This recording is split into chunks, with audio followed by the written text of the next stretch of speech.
This podcast is part of the Neverland Network, where faith meets video games, movies, and fun. Find more shows like this at neverlandpodcast.com.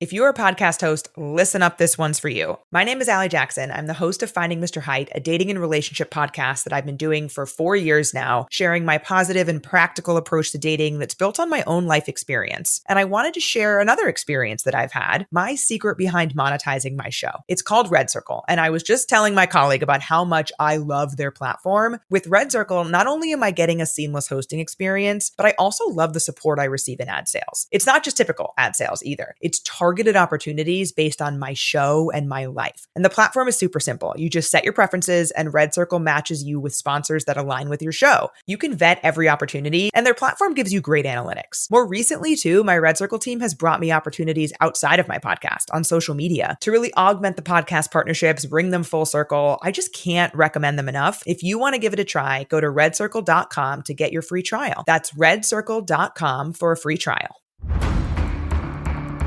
From days long ago, from uncharted regions of the universe, comes a legend. The dream that came through a million years, that lived on through all the tears. It came here, the Fandom Nexus. Fabulous secret powers were revealed to our host as he plugged in his microphone. I have a podcast! Here he is, your Spider-Pan, Jeremy.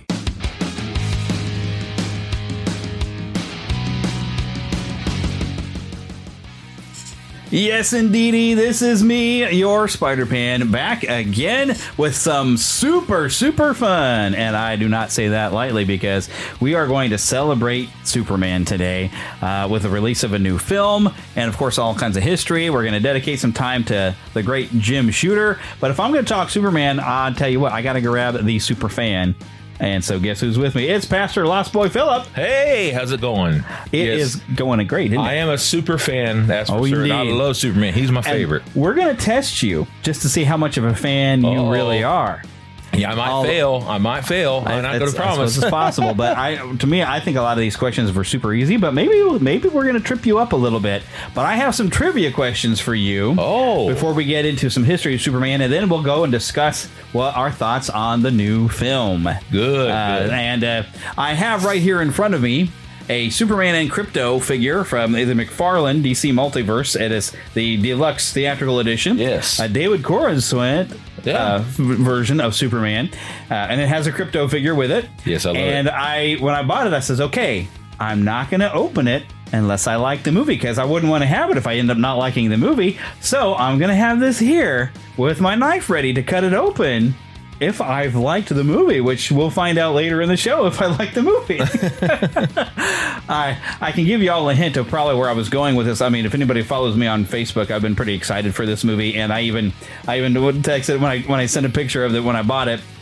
I sent a text over to Phillip saying, I'm not going to open it in case I don't like the movie, LOL.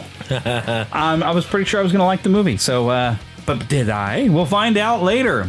We'll find out today. But before we do that, we like to do some of our little fun, just kind of talking about what would go on the week. What have you been watching? And Phillip, you were telling me you were watching. You've been psyching yourself up and been watching like the old Batman animated series, Superman, Justice League. I still watch the Batman the Animated Series. I can never get enough of that. That's one of the things that I've watched since the beginning, especially the original 1992 episodes, which is about 3 seasons.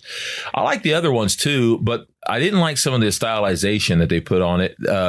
Some of it I thought was okay and kind of interesting, but some of it, they changed Killer Croc and all that. I won't get into all the nerdy stuff of that. And I don't like that they have figures out of that set. Yeah. And I would like to get a figure of how they looked when they first started this series. They are bringing some of those out, but they're going to be the expensive of course kind, they are. 6-inch, 7-inch, whatever you want to call it, because sometimes they go up by an inch wide. I don't know. But I wouldn't mind a big, tall figure that looks like an original Batman. They are making a Killer Croc coming out very soon. And it in the gray, not the green as it was later on. And he looked a little more square in certain parts of him and sharp, instead of I don't know. I just like the original, and that's what they're doing. But I like the original. That's what the new figures are. They're the original 92. That's what I was hoping for whenever Superman the Animated Series came out. Yeah. And instead it had changed a bit. But I still love it. And so I went to Superman the Animated Series. I finished all those in about a week and a half.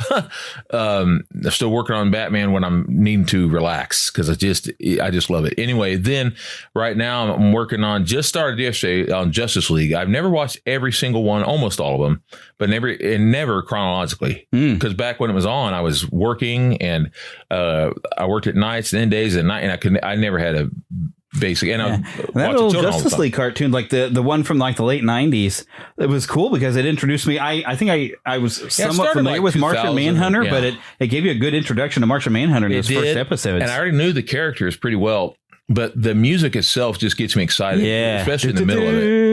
Yeah, no, that's the Superman. No, yeah, but right in the middle of it, it's got this great theme, and it's I just love how they do it. Yeah,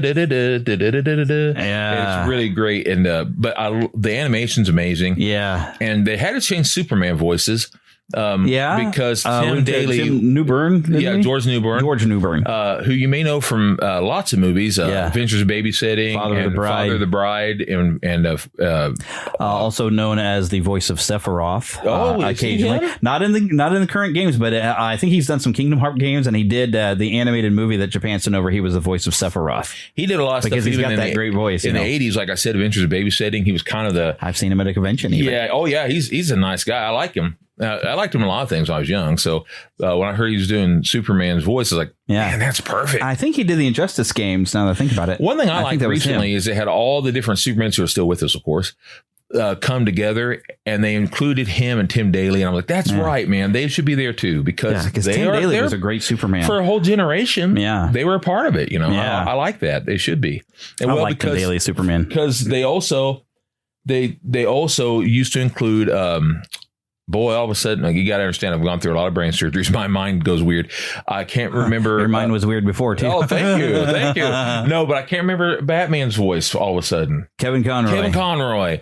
That is Batman to me. Yeah. Every time I hear of Batman, I think of Kevin Conroy, who's a little bit based off Michael Keaton. So we got to give him, kudos to that, because that was the first Batman that we heard who went like this. Who did it, dropped his voice down. Right. Because Bruce Wayne was up here and then Batman was down here. And as Kevin Conroy, I saw him talk about when he's was doing Mask of the Phantasm, there was an HBO making of, and he says like, Batman's in the darker corners of a man's mind down here.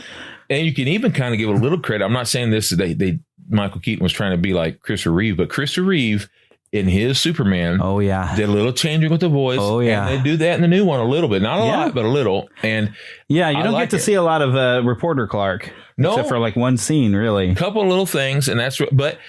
You don't really need too awful much, but it's we really get to have a Superman adventure. Oh yeah, comic book style. Yeah, it's like issue to issue. We'll wait. Yeah, episode we'll wait to get into that new part. Yeah.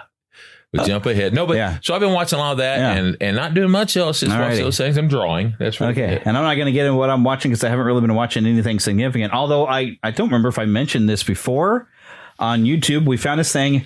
Y'all just look this up. Minuscule. It's this French made. Disney has worked with them. It's France and Disney has been doing this animated series where they film some live action stuff around a pasture. With some cows occasionally in trees, but the slide and that ran around like a farmhouse. But they've got these computer animated bugs that they're having these little adventures. Oh, really? There's no dialogue because bugs don't talk. But some of them are cute, some of them are hilarious. So the earlier stuff we think is better when we've watched and seen stuff from the first season of it. It was really funny. Some of the later seasons, although the animation got better, they're not as funny. They're just kind of like the story just ends, and you're like. Really didn't feel like it concluded, but we've been kind of enjoying watching those. That and the Katmai Alaska Bears. I've not heard of that. Minuscule. Yeah, YouTube just randomly suggested it for me, and I watched one. It was this cute little ladybug thing, and Heather got all hooked into watching him, and I started watching him. And so, if anything, we've been watching that. But mainly, I tell you what I've been playing this week. What's that? Okay, so I finally. It should not have taken me this long. Finally finished Final Fantasy V and got my platinum trophy for it. Oh, there you go. And I wanted to take a break because next on my agenda is Final Fantasy VI, and I have started it. But they did the remaster of Star Wars Dark Forces, and now when I purchased it for PS5, I also got it for PS4. The fun part is the trophies are completely separate. Like some of my PS4 games, when I had an updated to PS5.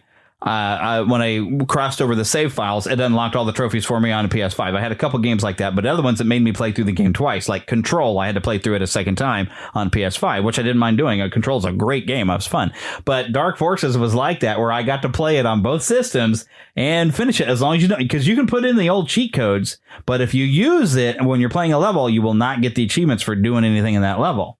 So I had to do it straight and clean, but I've got a platinum trophy now for both the PS4 and PS5 versions of the old classic game, Star Wars Dark Forces.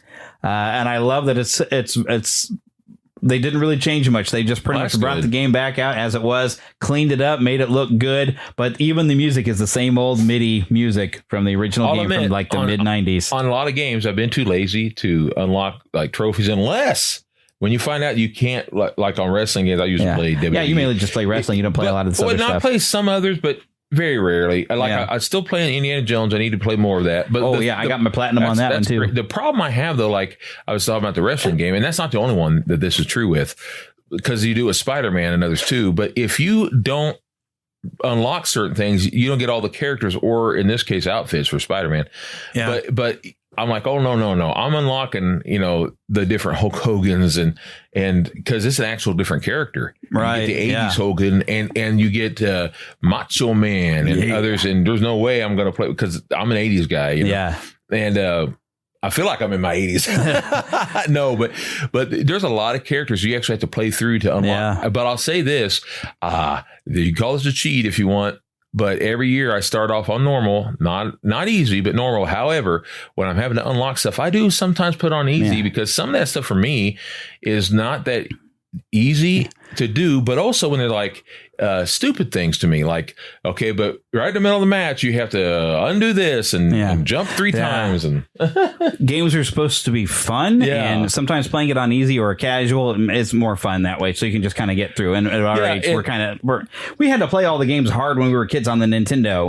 We had to do it then, but now we can do it whatever way. I usually put it on hard or difficult. Yeah, well, the wrestling game is something where you get a challenge of putting it on hard. But not when you're trying to unlock stuff. Yeah, it's just like, okay, we're going to put it on easy, and then I'll put it on hard later. I paid for Hulk Hogan. I paid for Macho. Give him to me. Yeah, give me my stuff. I want Iron Sheik. Yep. Okay, well, we need to move on to the actual topical stuff because we can linger too long on that. Yeah, that's true. I do run a real quick mention, Dubby. If you go to neverlandpodcast.com, which, by the way, you heard now, we have the new Neverland Podcast Network found at neverlandpodcast.com, so you can find links to all of our shows, including sermons from the Moment of Truth Bible Baptist Church. That way you get spiritual insights from all of our shows, and especially that one. So definitely go over there and check it out. But also you'll find on there a big logo for Dubby. Dubby.gg. Use the discount code Neverland, and if you want to play games, you need some energy, but you want healthy energy and you don't want the jitters, they have all kinds of different options for you, different flavors from Dubby. You mix it with some water. You can even get some bottles if you want to, and get something healthy to drink to give you energy without getting the jitters. That is at Dubby. But okay, now it is time to ask Phillip some Superman trivia. Wait, before I do that, I almost forgot. Jim Shooter passed away. And so before we leap into Krypton and the Man of Steel, we pay homage to the late Jim Shooter, who passed away June 30th, 2025 at the age of 73. Shooter began writing at DC at just 14. Wow. Crafting stories for Superboy, Supergirl, and the Legion of Superheroes. By 1978, at just 26, he became Marvel's editor-in-chief, reviving the company with strict editorial rigor, groundbreaking crossovers like The Secret Wars. He wrote The Secret Wars. That's amazing. And championing creators through royalties. He steered landmark runs, Frank Miller's Daredevil, John Byrne's Fantastic Four, Claremont's X-Men.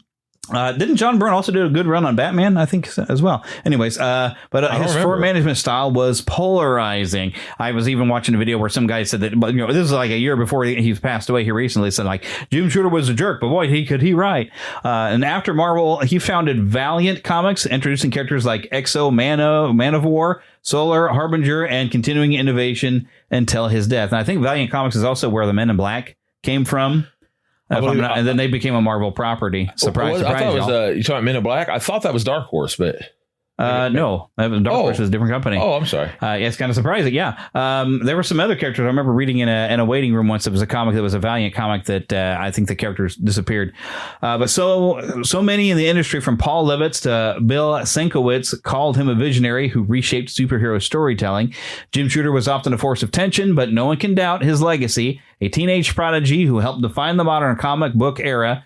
And today we thank him for shaping the stories and heroes we still love. So, there was they had some discussion questions. I get some assistance on writing up some stuff to make things a bit more coherent. But they had a good question that I thought that I could bring up. It's like, how did crossovers and creator royalty shape modern comics? So, when we have stuff like Secret Wars where you crossed over like all these different characters, and now it's kind of a regular thing where you can cross over characters, and occasionally we even get crossovers between two companies and get some fantastic stories. So, I mean, that's how I'd say things have shaped up, is like now and it got to be too much as I was slowly fading out of getting comics, is like they would have a huge crossover event like Civil War, for example, that you had to buy issues all over the place, which DC was already notorious for when you had the Crisis on Infinite Earths, where you had to buy so many issues. I'm like, I ain't got the money for this, so you can't keep up. So, I mean, it's as much fun as it can be to see some of your favorite Marvel heroes all teaming together because of some massive thing, which we get to see some films do, which is fun. But trying to follow that storyline for 3 months of buying, 10 issues of something every week, it gets expensive. Well, Secret Wars is one of the movies that's going to be coming out. Yeah. And I don't know if it's going to live up to, I think it's going to be a series more than it will be a movie. But I don't think it's quite going to live up to what, it's not going to be like what we see in the comic. It looks like they're going a different way. But it depends on how many movies it takes to get to that. Yeah. But back then, we know they are delayed. So. One of the problems was, of course, when you're younger, time goes a lot slower. But they didn't do it every.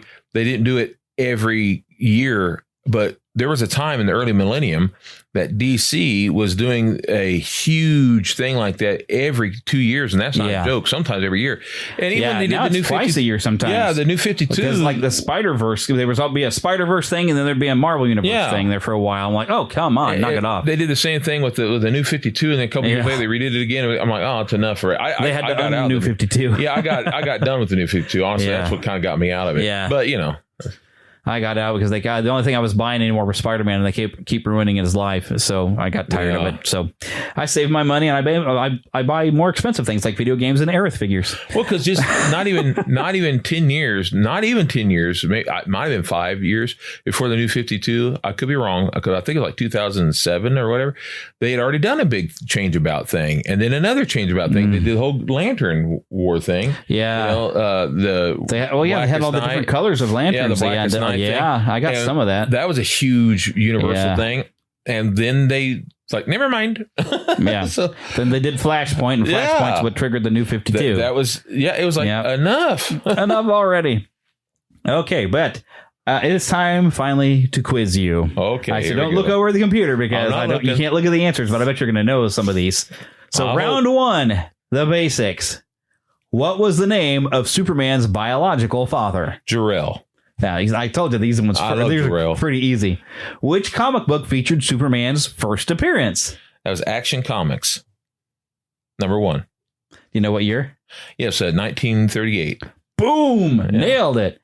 What is the name of... June was the issue, but technically it came out in around April or May. Well, okay. Yeah. What is the name of Superman's home planet?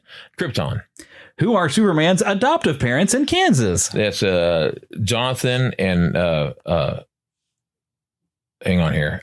Why did you say that name? Martha Kent. Yes. Why did you say that name? Yeah, Joshua and Martha Clark Kent, actually. Yeah, that's right, because it's her middle name. Martha Clark Kent. That's her maiden name. Or maiden name. Yeah. I remember. Don't they even use it in the movie? They call her that when she starts. It was one of them. He goes, Martha Clark Kent. Are you listening to me? Yeah, that's it's in the movie. Yeah. When she goes again, he doesn't have any parents, not from around here at least. She's so sweet. Yeah, I love that character. Yeah. What is Superman's middle name in most continuities?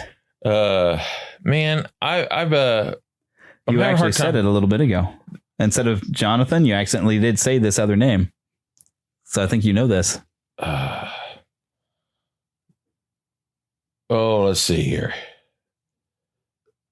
Are you talking about Superman's middle name? Yeah, Superman's middle name. Clark. In most continuities, it says here with them trivia Clark questions. Jonathan, I don't know. You're so close. Joshua? I don't know. No. Clark John. Tell me, I don't know. Joseph, really? Yeah. See, I didn't know the Clark had a middle name. I've only heard it once, maybe, if that. I remember it was in a issue one time, but or maybe it's one of the books I have, but it's not one that I know very well. I can say that. See, I got one wrong. They considered that to be basic trivia. That is like deep cut to me. But all right, here's round 2. Digging deeper. You've only missed one so far. What is the name of Superman's pet dog? Well, technically, no, I'm just kidding. It's Krypto. I love Krypto. Love him. Yeah, I know. It's a good way to put your money. Okay, never mind. Hey. What color is kryptonite that turns Superman evil? This is a big thing in Smallville. Red. Yes. Which villain debuted first, Lex Luthor or Brainiac? Ooh, got to think about this one. I'm trying to think. I'm wanting to say Lex, but I might be incorrect on that because... You might be correct, though. Yeah, I'll say Lex, but I don't know that I'm right on that. Lex Luthor was in 1940, Brainiac was 1958. Oh, really? Yep. Well, now, there we go. This should have been in the basic round 1. Which newspaper does Clark Kent work for? Oh, that is, of course, the Daily Bugle. Right there, under J. Jonah Jameson. J. Jonah Jameson, no, the Daily Planet. I love it. Could you imagine if he was working for J. Jonah Jameson, the lectures Jameson would give him? Oh, man. Because that's one of the things I do like in the Superman movie when it's like, oh, no, humility, you got lots of that, but you need to get some of that. Yeah. You know, the conversation J. Jonah Jameson would have with Clark. You got loads of that. He would lose it with Clark. Yeah. Oh, my goodness. That's great. Which storyline featured Superman's death in Battle with Doomsday? This is the most obvious title, I swear, ever. Death of Superman, wasn't it? Yeah. Yeah. I mean, what is the story where Superman died? The death of Superman? Wasn't that the funeral service of Superman? Do you remember that was another one. What year that was? Yes, that was 1993. Nope, 1992. I get confused because you were close. I was I couldn't remember if I was a junior or a senior. Yeah, I think 93 is when Nightfall ended up happening. With Superman. I'm Batman. Yep. Hello. Round 3, Superfan level. What is the name of the Kryptonian villain who led the Phantom Zone criminals in Superman 2? Zod. That's General Zod to you. Excuse me. It actually literally says that for the answer. Oh, really? General Zod. Kneel before Zod. Kneel before Zod. In what comic series did Superman famously renounce his U.S. citizenship? That says famously, I would say controversially. I was going to say, because I don't know of it. I'm not into that. I actually brought this up in a conversation somebody had on Facebook, and I said, I was like, well, actually, if you go back to this is the one that's kind of started. To me, though, he will always be truth, justice in the American way. Thank you very much. No, when is it? I don't know that one. That is Action Comics number 900. And this is when they figured, well, Superman's he's taking care of, he's saving the entire world. That's Why is it the American way and not just, and I forgot what they changed it to. I mean... but they changed where he's trying to be more concerned about the entire world and not just. But there's something there. The specific thing is the American way of freedom and rights, and that for people. Still his home. Yeah, and that's still his home. And there's ways of America that it's not colonizing to want everybody in the world to have peace, safety, and freedom. Well, just like that's the American way. Not that I'm trying to get into all this, but just like when John Adams said that, and this, by the way, is where people talk about the fact that. We're not a Christian nation. It came from this. When he was going to the Tripoli, he was saying that you don't have to be a Christian to be an American, but it doesn't mean that we're not a Christian nation. He was saying that you didn't have to be a Christian to be here, but we were found on Christian principles. There you go. All right. What was the original name of the character before he became the Superman we know? Or are you talking about the character or when he was first made? All I have is what was the original name of the character before he became the Superman we know. He was known as Kal-El. Are we talking about, I guess Kal-El is what they're going for. No. No, really? Okay. This is weird. This is a bald telepathic villain in a 1933 short story. He was known as the Superman. Yeah. He was the Superman. And is that Siegel and Shuster? Did they come up with Siegel that? And Shuster made and I want to say 1934 or 36. I don't remember. 1933. Okay. Yep. Well, I was close, but no. It was a short story. They made a short story. Yeah. It didn't fly. Part of the fun. Literally. But It didn't fly, and they didn't like. So they reused it later on when it came to creating Superman. They used to use that name because the people didn't like it the first time. So he was kind of a villain. And and by the way, Lex Luthor wasn't bald originally either. He had red hair on top, and later on. And his name was just Luthor. Yeah. I mean, Luthor. It was Alexander Luthor. Yeah, that's it. There you go. All righty. In All-Star Superman, what illness is Superman dying from? I don't know if you want to call it sun radiation, but he had too much sun. He went into the sun. Yeah. Overexposure to solar radiation. There you go. And finally, the last question. What actor wore the Superman suit for a planned but canceled film directed by Tim Burton? Oh, Nicolas Cage. Indeedy. Mr. Kal-El himself, in the sense that he named his son Kal-El. Right. So that's actually pretty cool. Mm-hmm. So I would have done it. That is pretty cool. I planned on doing it, but, you know. All right. I got to back up. My notes are all kind of in different order. Because I had things in kind of just some quick notes, and I said, okay, let's expand on these notes. As you know, Jeremy, my first vehicle's name was Jarrell. Right. My second one was Kal-El. My third one was Kal-El as well. Or no, Kal-El 2. And if I ever get another vehicle, what's I plan to do will be Kal-El as well. There you go. Now, here's something that's kind of fun. So David Corenswet, his father, John Corenswet, came from a prominent Jewish family in New Orleans with deep roots in the Jewish community there. Awesome. Multiple sources, including BeliefNet, lists his faith as Judaism, referencing his Jewish upbringing. We're talking David Corenswet, his faith. He was married in 2023 by both a rabbi and a priest in an interfaith ceremony, also celebrating Jewish traditions like the chuppah and breaking the glass. Community leaders celebrating the casting, calling it a meaningful Jewish Superman moment, acknowledging the character's creation by Jewish writers. That's right. And his own heritage. That's right. So, Joe with Shuster that note, Joe Siegel.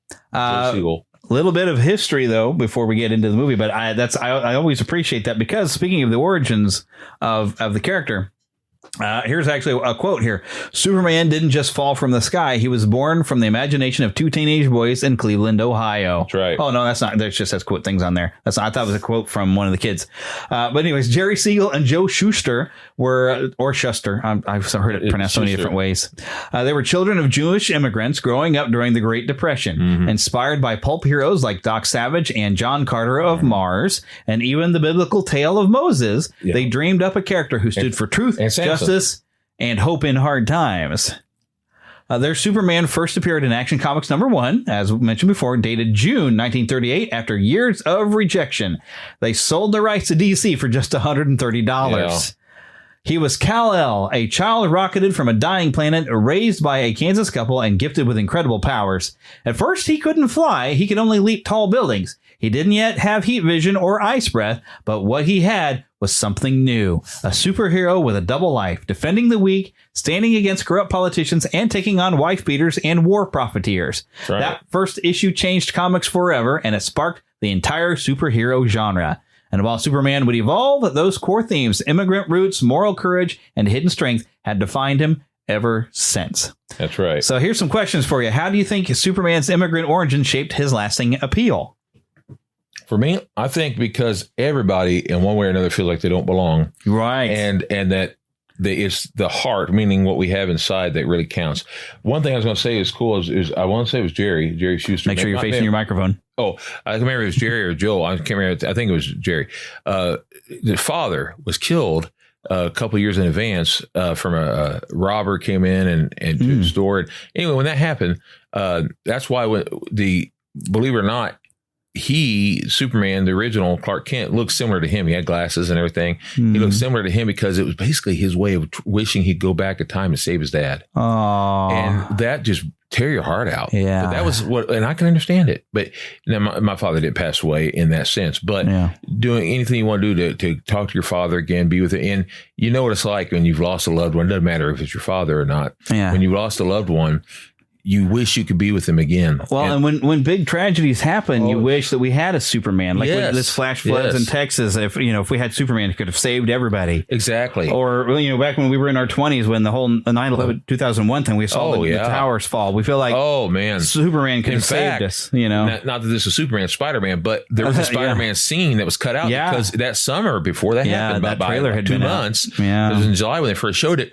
In fact, it was Jurassic Park 3. I remember seeing it, and they had that ad. It was the first time they showed it. It showed these robbers coming up, and they were going to go out for the bank that was on those 2 towers. Yep. As they're getting away, suddenly you back away. You see that their helicopter gets stuck into a web, and it's caught in between the 2 towers. So they had to take that out. My point is that Spider-Man would have been there at the tower to stop it. Had he really been alive. It wasn't make believe. And Superman would have had a better chance of stopping it from ever happening. He would have protected it. But trying to look at the fact of like real life when tragedy strikes, there's times I'm like, wow, I wish we had a Superman. Yeah, it would have stopped this or been there when something bad's happening. Tomorrow I'm going to be preaching about that kind of a thing that it's going to be called. Of course, you say tomorrow, and this releases later. But listen for a moment of truth in Bible Baptist Church. It's going to be called. I found it at NeverlandPodcast.com. I will have links actually to looks like sermons a job there.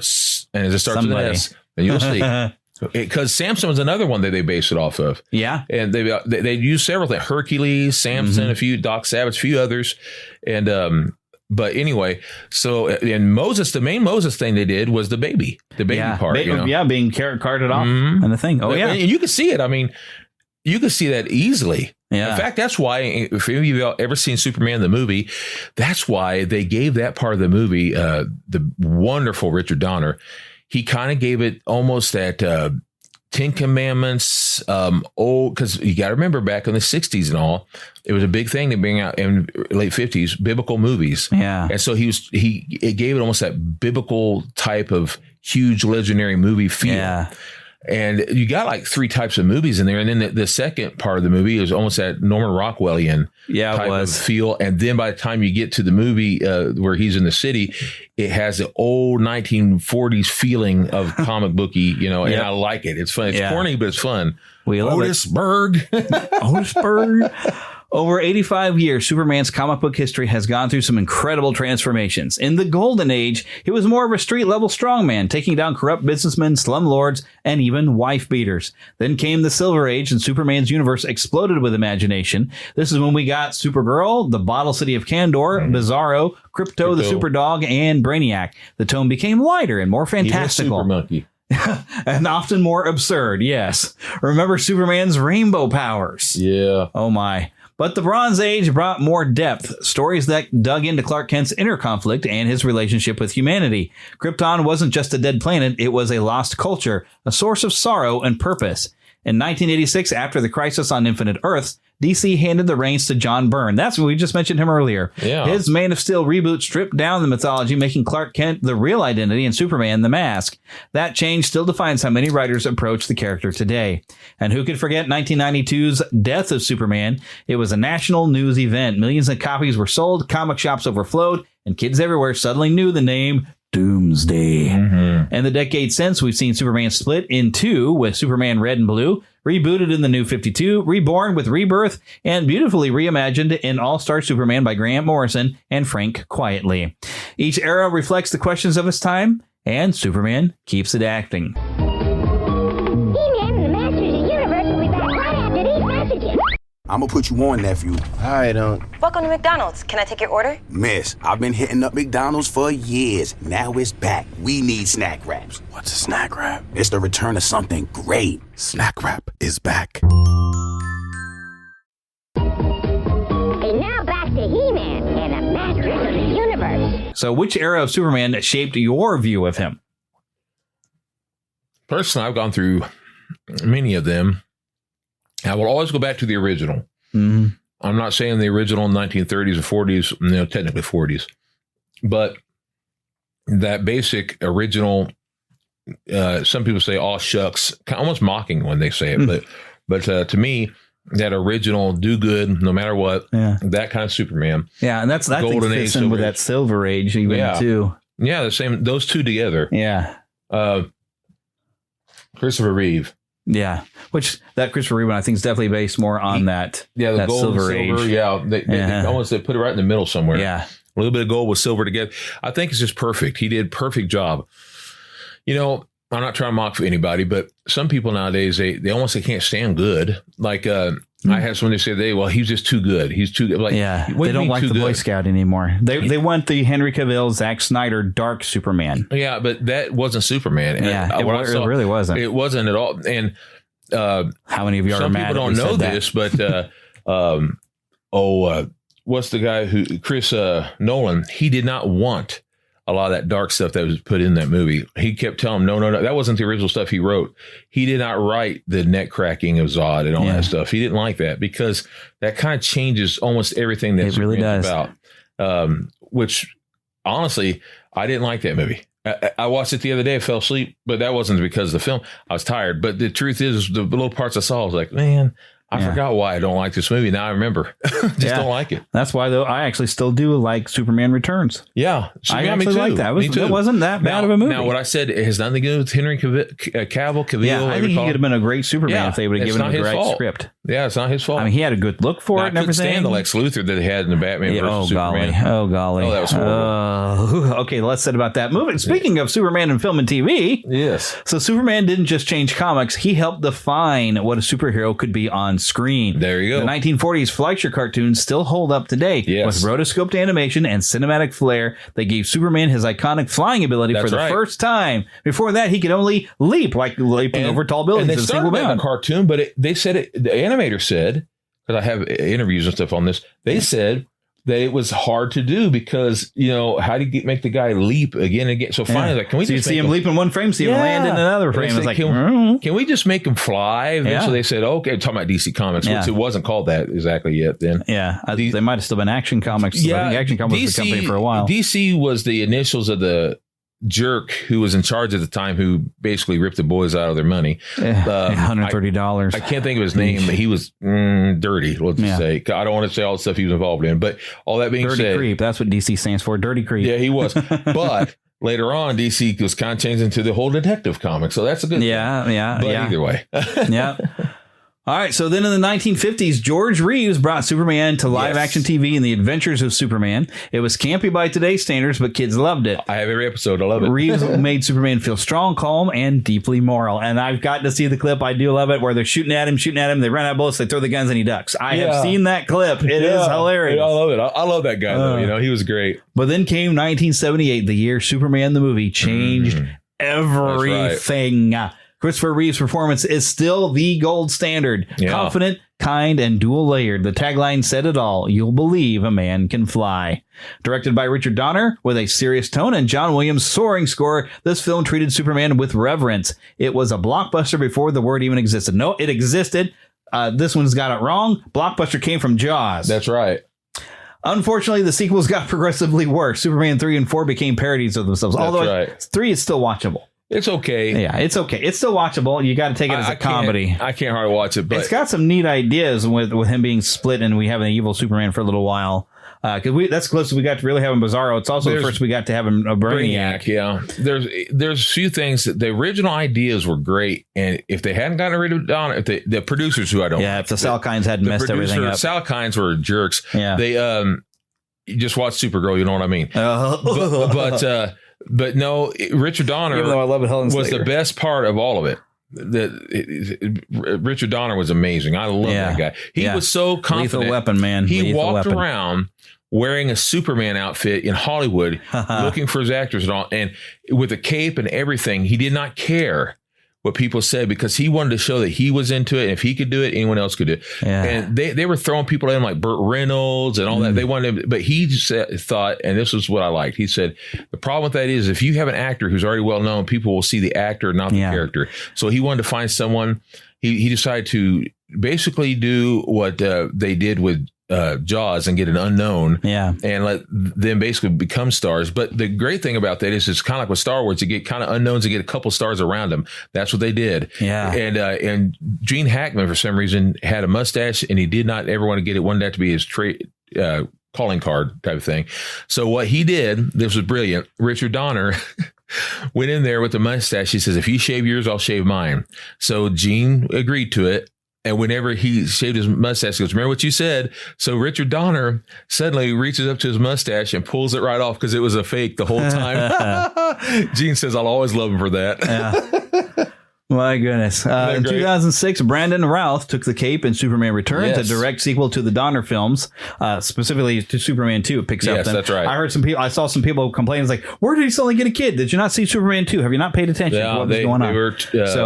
It had heart, but it didn't find an audience. Yeah. Then came Henry Cavill's darker take in Man of Steel in 2013, part of Zack Snyder's DCEU. While some appreciated the realism and epic scale, others felt it strayed too far from Superman's hopeful spirit. Yes. And now, in 2025, James Gunn's Superman is set to redefine the icon for a new generation.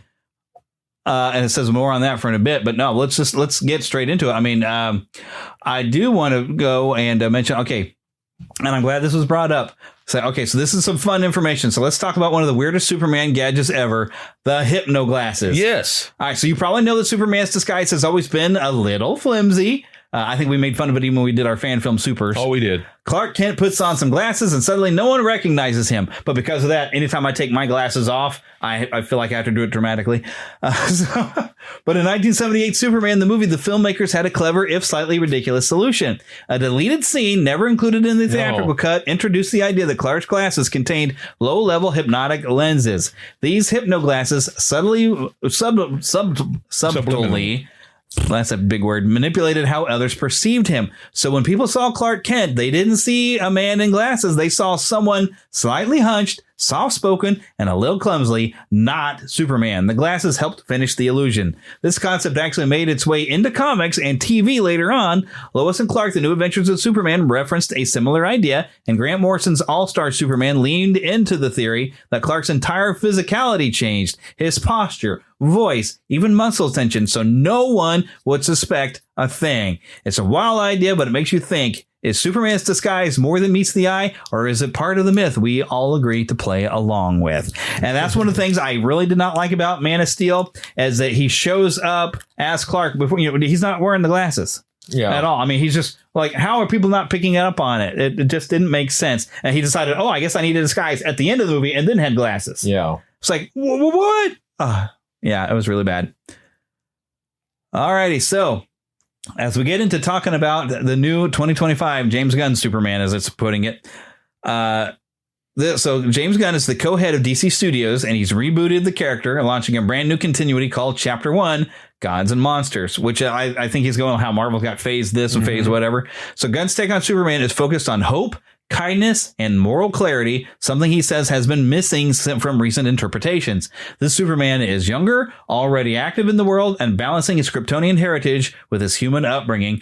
It stars David Corenswet, who not only looks like a young Christopher Reeve, but also brings something fresh to the role. Interestingly, Corenswet is the first Jewish actor to portray Superman in a live action, and meaningful nod to the character's creators, Siegel and Shuster, who themselves were, of course, Jewish.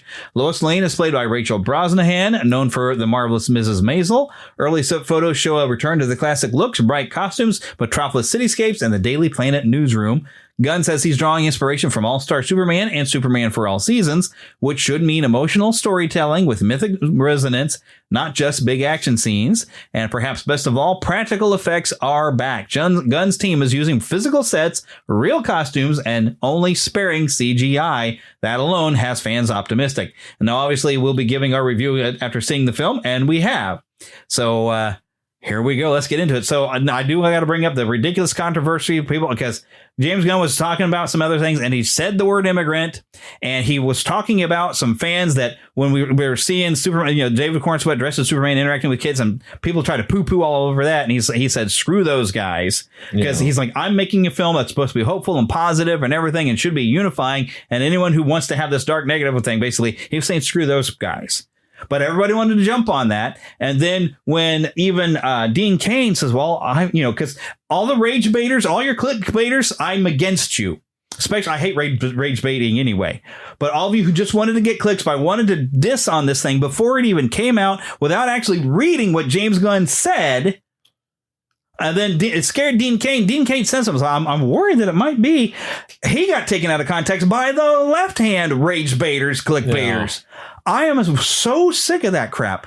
So I'm starting to wonder how many movies did I miss out, but I try to avoid rage bait. Yeah, I judge a lot based on what I'll see in trailers or if I actually see the clip or whatever.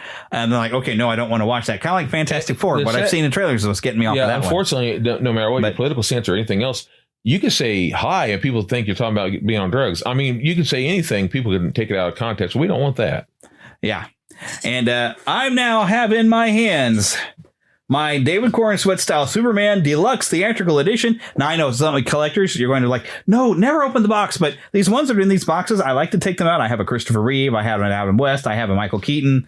I even have one that's based off one of the old Batman toys. So if I like the movie, I was going to open the package and pose them with the others. Listen to this sound here.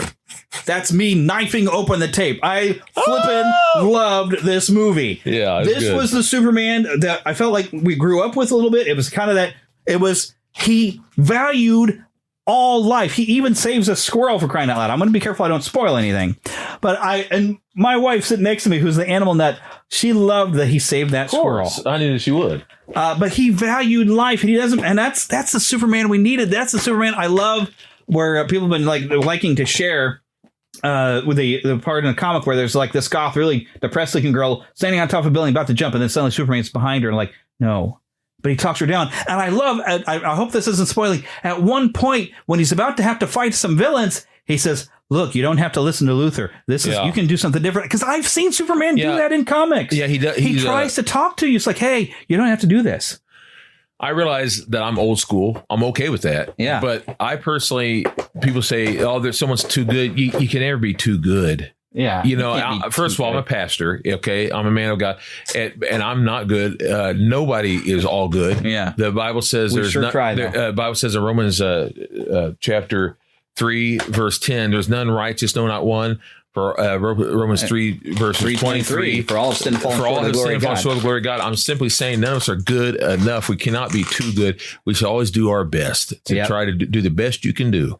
And that was the Superman we got in this movie. That's what I wanted. Because he even at one point, I don't want to spoil anything, but he talks about, I mess up sometimes. But he keeps trying to do good.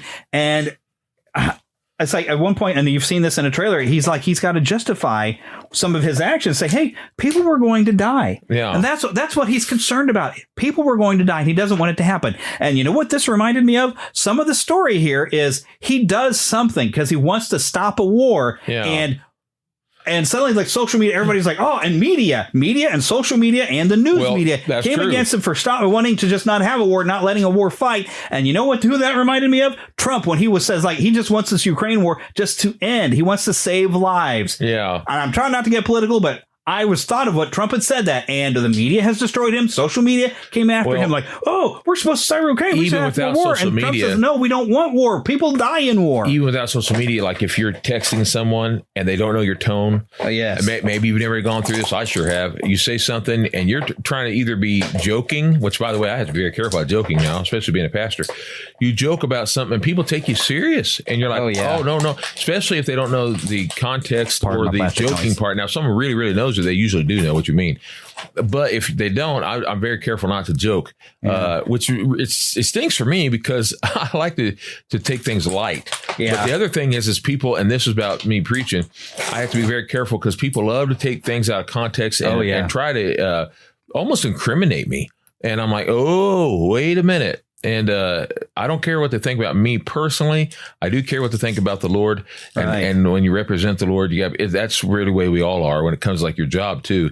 Like when you're at your job, people say, I don't care what they, but you're representing your workplace right now. So you got to be very careful. That's a hard thing. That's what I liked in this movie was, there's always going to be someone who disagrees with you. Yeah. But if you go somewhere to save people, there's going to be people that say, you did wrong. Yeah, but you're going to do wrong in somebody's opinion, no matter what. You could do the greatest thing. He saved lives and people were going to come against you. Yeah. So what's the greater good in this situation?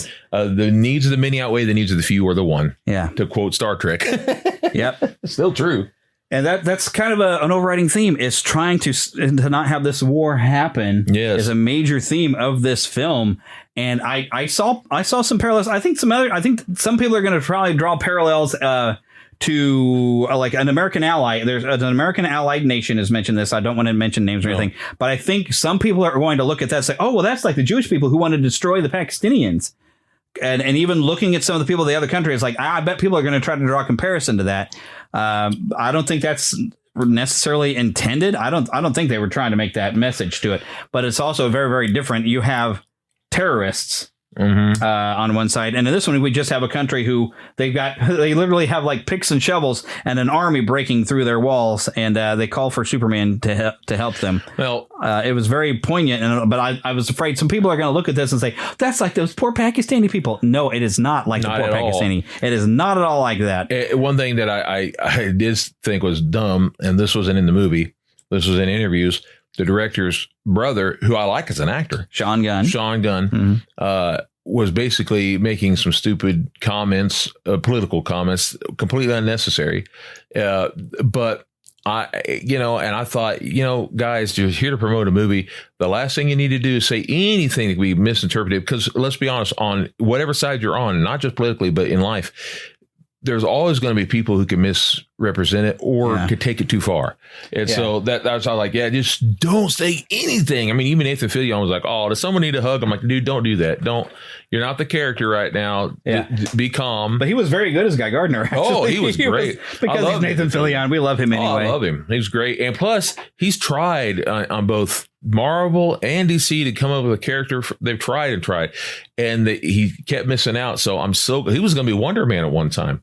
That'd have been cool. No, he would have been great. But I'm glad that he got to be, because he's perfect for Guy Gardner. Plus, he was the voice of Hal Jordan on a couple of different animated movies. Oh, he'd been great as getting to play Hal Jordan. Oh, he would have been. But him and Guy Gardner is like, it's actually really good. Oh, because he's cocky. Yes. And, he played it so well. And the thing is, in the comic book, I won't say I hated Guy Gardner. I disliked him, but yet he was good too. But he's annoying. But in this, he's so obnoxiously. He's almost a Han Solo type. Yeah. Oh yeah. He's a scoundrel. Guy Gardner. Hello, Nathan Fillion is definitely Han Solo on Firefly.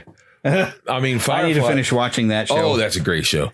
Somebody spoiled the ending of the movie for me, and it kind of pulled me off. A podcast. Oh, those jerks! That I quit. I turned them off. I've never listened to them again. I don't remember the name of the podcast. But they the movie spoiled the whole thing.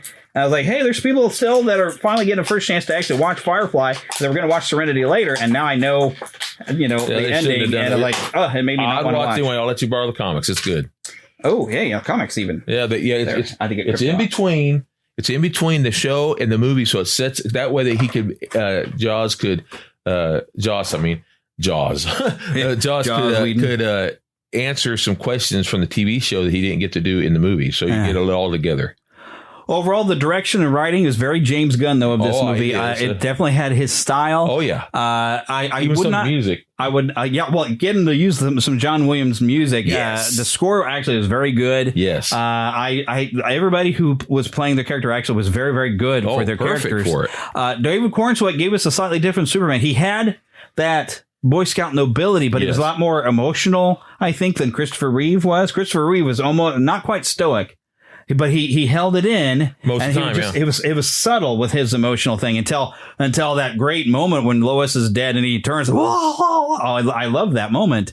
But he had a bit more. He would get angry because at one point, let's just say he's very mad at Lex Luthor at one scene because of something that's happened. Oh, and it's a little scary. What's his name? Nate. I can't think of the name of the guy. Nathan Fillion? No, the guy who plays Lex. That's not even listed on the thing. Oh, he was great as Lex. He was so perfect. He was, and he's so. And I heard this time, I couldn't quite tell the first time what he said. I won't say it out loud on this because I don't want to ruin anything. Yeah, he whispers something in a coffee mug. Yeah, I didn't quite catch it. I caught what it was this time because I figured it was something he knew Superman would hear and he was provoking him. My big ears, not that big, but a little bit. I took a little after my day. Anyway, I was listening super close. It's like, am I going to be able to understand? Because I've listened to it over and over and over again on previews and on things, trying to hear it. And this time I caught on to what he's saying. Well, they did kind of joke on it. Did you see the how it should have ended? They've done a little thing of I think it was them that did a little cartoon, and they kind of goofed on a little bit of this scene of happening, and they kind of played with it, and basically it was there was a a mixture of different blockbuster films expected here in the next, month, including Jurassic World Rebirth and all that other stuff. And they were kind of doing a joke on everything, and they kind of played a little bit on that scene and had actually say something quietly into a coffee cup. So I kind of recognize that's what they were making the joke of. Nicholas Hoult. Yes. Oh, and he's very good. Oh, he was really good. So overall, I really like the cast. It's very much a James Gunn movie where it's got a bit of humor, but it's very much Boy Scouty Superman who's trying to do the right thing, who's getting criticized. And when we find out some of the reasons behind the criticism, it's just amazing as things kind of fall together. You see what's really going on.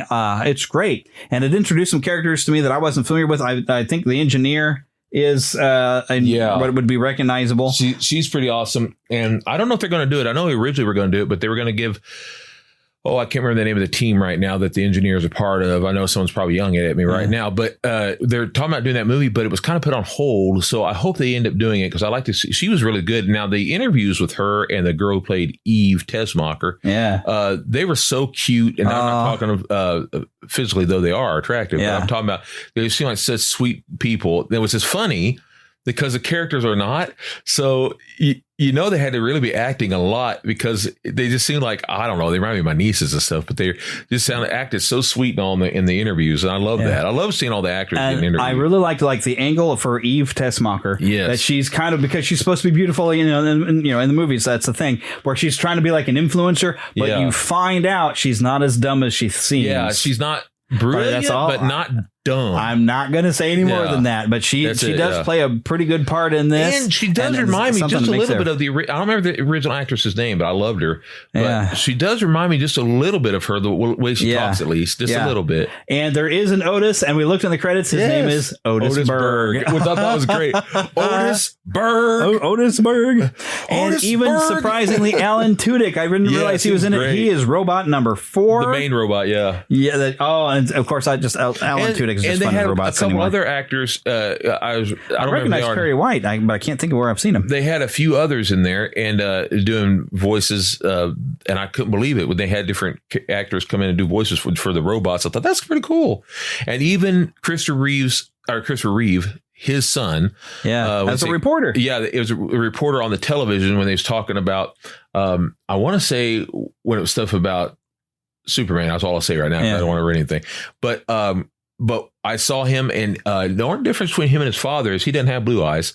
He has the eyes like his mom, brown. But he was just a little boy when his dad died, and then just a couple years later, his mom passed away. Yeah, and so he lived with his grandparents, I believe it was her parents. But he has a brother and sister from Chris Reeve's first marriage, so at least he has some family that is still. But it was nice that he's got to be in the movie. Yeah.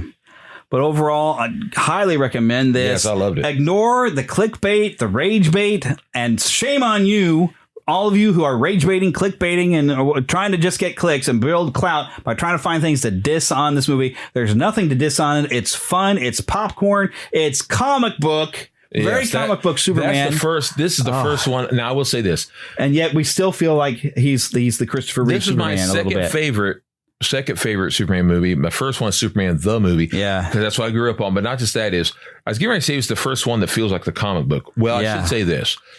The Christopher Reeve movies felt like the comic book of then. Right. This feels like comic books of since then, like the 80s and beyond. And even because I loved Mr. Terrific. I was familiar with him from Arrow. Yes. He is so cool, though. He was amazing. He was so cool. On, man. I wish we could have done more with Hot Girl because I liked Hot Girl in the Justice League. She was good for what she got to do, but I felt like she didn't get to be in there as much as I wanted. I like Hot Girl. Hot Girl, and I have to say it real clearly because if you don't say Hot Girl just right, it sounds like you're saying Hot Girl. Which, well, but she was pretty. Yeah, she's pretty. But and she's also very small. I would like to have been a redhead. I like redheads anyway. And Green Guy Gardner, Green Lantern. They just call him Green Lantern in this, which is kind of cool. He's going to be showing up. They're both going to be showing up in Peacemaker and in a couple other films. I didn't realize Peacemaker was part of the James Gunn reboot and things until I won't say. Well, he did the show, but here's what's really weird about the show. That and also the Suicide Squad was really funny. I didn't watch that one because it was. I watched them both, and I'm like, here's the funny thing about that. They're both not canon, but yet they kind of are. He's taking little things out of those and putting them in here. For instance, I guess you could say spoiler alert in the in the Suicide Squad.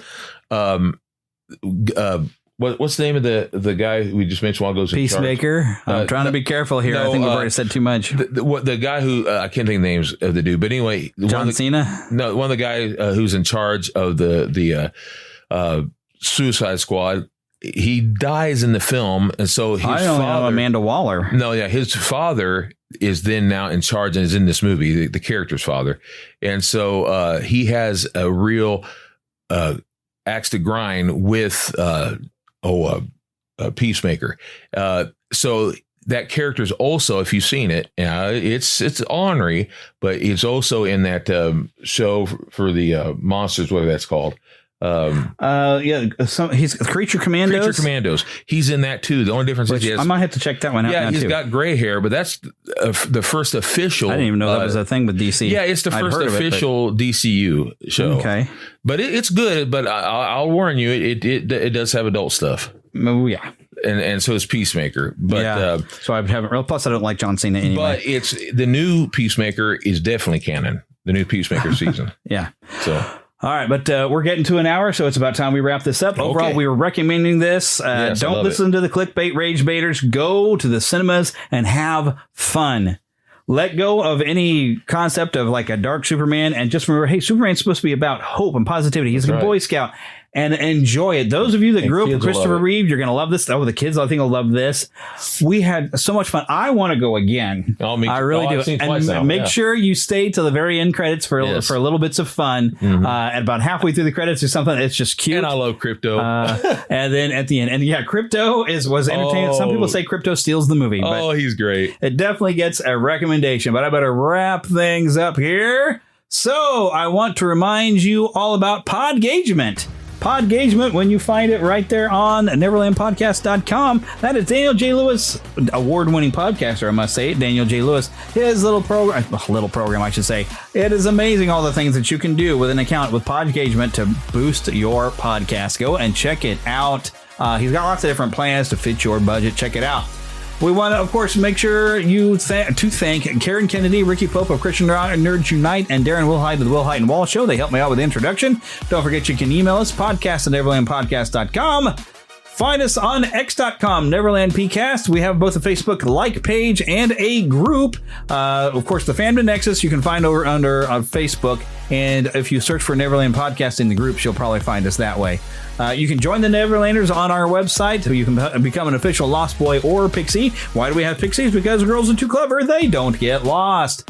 Don't forget, you can donate through our Patreon at patreon.com/NeverlandPodcast. You can find that, of course, those links at neverlandpodcast.com. Also, you've downloaded probably this through Red Circle and in the show notes.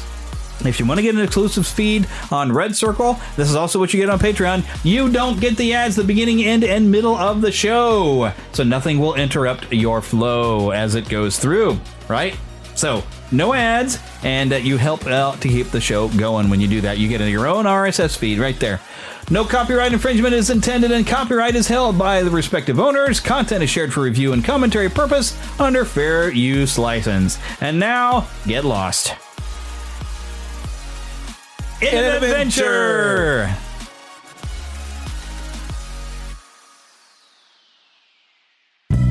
The following production is part of the We Be Geeks podcast collective.